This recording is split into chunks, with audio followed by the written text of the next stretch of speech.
up-and-coming stars of the Jewish comedy world. Ladies and gentlemen, let's hear it for Eli Lebowicz.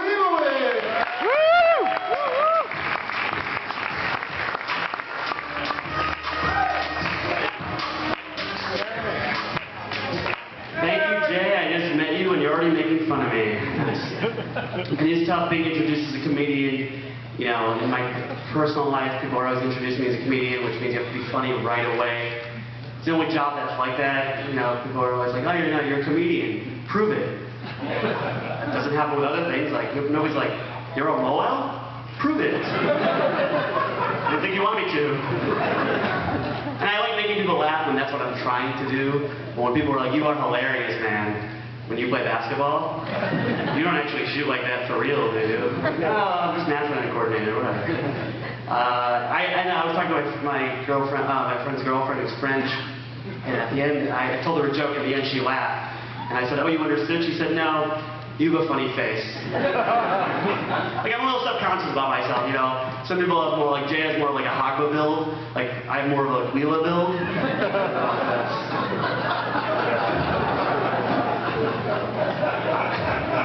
I always feel like, by the way, Hagba guys are always showing off for the women's section. They're always like, ladies.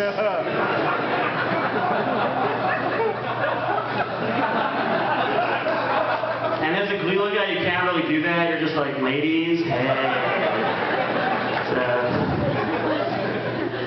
I'm not great at sports. I'll see somebody jogging and I'll think to myself, why can't I do that? And then I'll remember, oh yeah, I'm on my way to Dunkin' Donuts. That's probably why. And my friend told me he ran 5 miles the other day. I was like, wow, there's a Dunkin' Donuts 5 miles from here?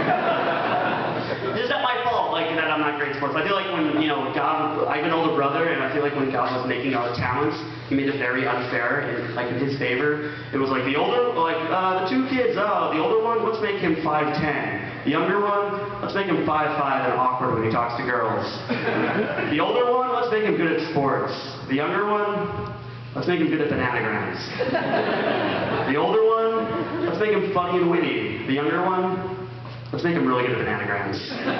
I mean, another reason I'm not great at sports is because the most times I played sports was at the JCC, and I'm just so terrified of going to the locker room, because every single time you go to the locker room, without a doubt, there's always like 4 or 5 old naked Russian guys just standing here ambushing you, and you're just like, oh my God, this is going to be horrible. But they start talking to you, engaging you in conversation. They say, oh, you go to Yeshiva University. You're like, oh my God, this is awful. I am saying beer Hasagoma when I get out of here. Oh, do you know my grandson? You're like, I don't know, does he wear pants?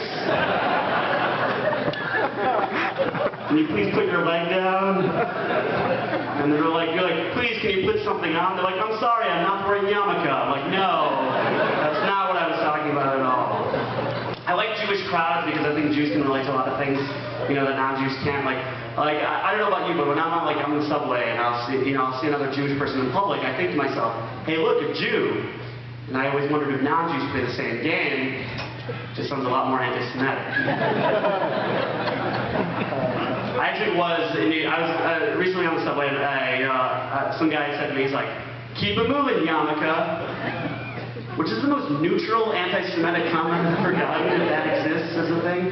I realized how Jewish I was, by the way, when I was watching the show Cash Cab. And I think everyone, you know, I see everyone getting all excited, you know, that they're on the show, but I was thinking to myself, you know, I'd just be excited for the free cab ride. Listen, I like Jewish crowds because you can say anything, like you know, at Jewish events, like all you have to do is say there'll be food and everybody will come, no matter what the event's called. Like even if it's like Revive Yasser Arafat, people are like, well, there be Carlos and Gabby's, I should at least check that out. But I love, you know, there's just stuff that Jews can relate to, like how annoying is Yellow the Yellow guy. You know what I'm talking about. I'm not talking about the rabbi who reminds us of Yellow the Yellow. I'm talking about the guy who rushes through Shemona Esrei and just be like, Yellow the Yellow, haha, I beat you all. And you're just like, shut up.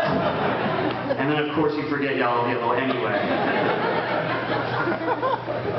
Or before Rosh Chodesh, there's a Shabbos before Rosh Chodesh called Shabbos Mevarchim, and they always announce when when the Moab will be, and it's a very confusing time because you don't really know half the stuff they're saying. They're kind of just like, The Moab will be Tuesday, 7:30, and 8 Chalakim after 6.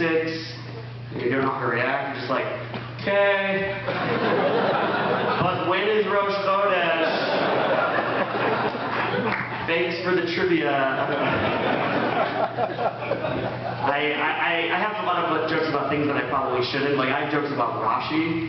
Okay, you want to hear them. I think Rashi can handle them. There are a few things that Rashi does that bother me. The first is when, if you're learning Gemara, Rashi will say Gemara Mathari. So Gemara will explain. You're like, Rashi doesn't really help. I kept just reading.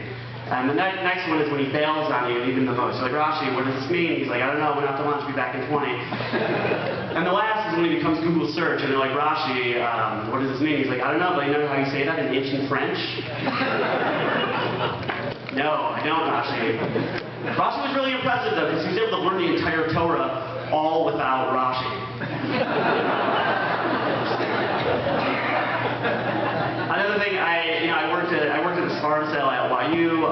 Those of you that don't know Sfarm, I don't know, our books. I don't know what I was going to say there, but I worked at the Sfarm sale, and I worked in the Siddurim section at the Sfarm sale, because that's where it's at. And I worked in the Siddurim section. I realized there are 3 types of people who buy Siddurim. There's the ones that hold the Siddur like this, the ones that hold the Siddur like this, and guys. I told that joke, and a girl got upset. She's like, guys can hold the Siddur like this.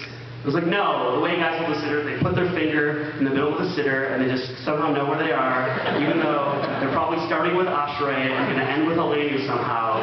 I don't know if you've ever done that. You know, Ashrei is going to and you're like, no, where did I go wrong? Or you ever get caught in that Shema loop? It's like, you just start from arbitrary points. I think everybody can relate to this, though. I think I thought of this idea called Jewish 5-second rule. Regular 5-second rule is when food falls on the floor, girls can wait about 5 seconds and they still eat it. Guys can wait about 3 weeks and they still eat it.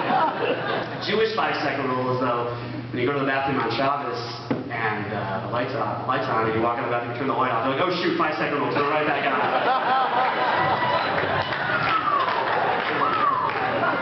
Saved by that.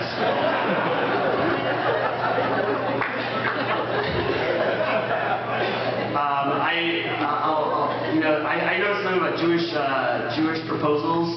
There were all these people like, I recently got engaged, I know you can all start. That's not the joke. Jewish doesn't know yet, but that's not the joke. Jewish proposals are so much more inherently awkward than non-Jewish proposals, because non-Jewish proposals are like, will you marry me? You're like, yes.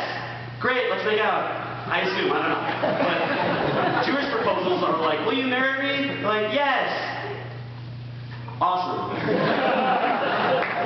I gotta make some phone calls. I'll see you in 4 to 6 months. I'll leave this one joke here. That I was working at a camp, and I was learning with this 4th grader. I was learning Shmuel Aleph, and I was talking to him, and I was talking about Shmuel's father had multiple wives. And I said, it's a very common thing. And I said, who else in Tanakh had multiple wives? He said, Shlomo HaMelech, King Solomon, Shlomo HaMelech. And I said, yeah, they said Shlomo HaMelech had 1,000 wives. And this 4th grader goes, wow, he must have been so lucky. And I was like, oh my God, I have to have a really awkward conversation right now.